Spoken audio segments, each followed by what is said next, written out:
Okay.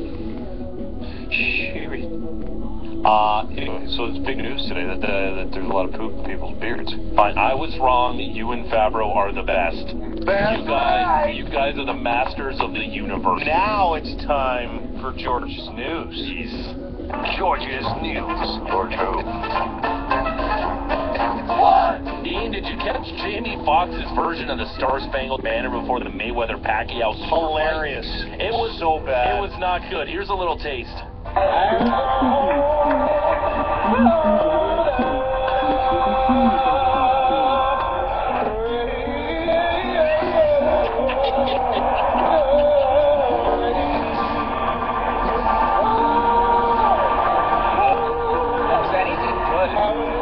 Fight. Then he shoves in the old obligatory hallelujah at the end of it. Here's Jamie Foxx's friend, sort of celeb Marlon Wayans, telling TMZ Sports the reason why it was such a terrible rendition of the anthem.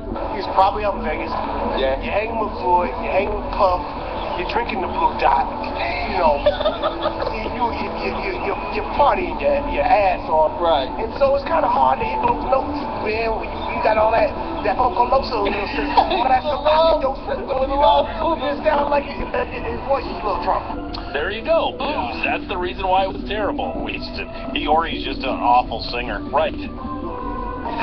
Why does anybody care what Marlon Wayans I don't know. anything? I don't know. What idiot went and hunted down Marlon Wayans? He was on a park bench, actually. You know what we need to hear from is Marlon Wayans. We need to hear from the star of The Sixth Man. Dean, the University of North Dakota has to find a new nickname to replace the Fighting Sioux because it's insensitive to Native Americans. Silly. So UND solicited suggestions from the public after receiving many thousands of entries.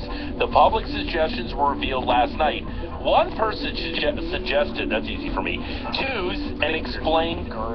Not only does Grand Forks smell like number 2, but UND takes number 2s in all big situations. Another person, no doubt a fan of North Dakota State University, Bison suggested dirt because Bison trample on it continuously. Another suggestion, Mountie saying, I mean, you guys are in Canada, right? One brave conspiracy theorist suggested fantasies because North Dakota is a made-up state. Other notable choices, poets. There is a poetry in winning the right way, thus the poets. Tarantula Hawks, the name is unique and inspires a sense of fearlessness and strength. Cats, somebody wrote. I like cats. Raccoons because they eat our garbage. Rocks.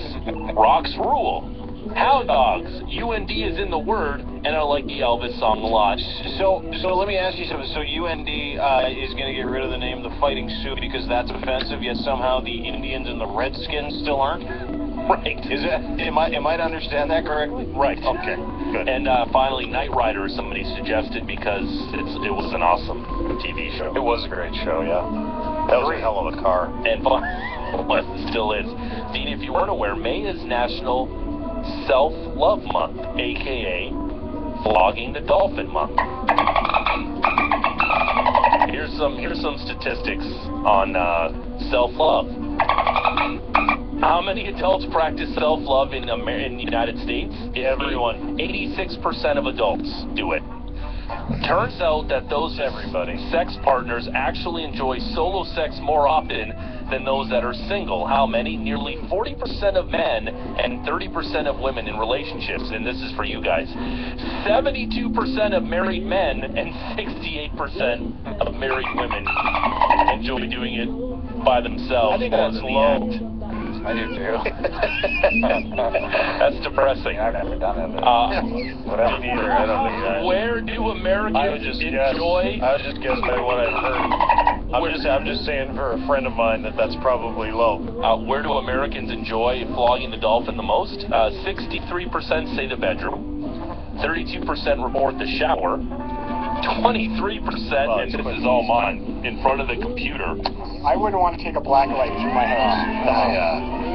Jeez. 9% in the living room. This is odd. 2% in the car.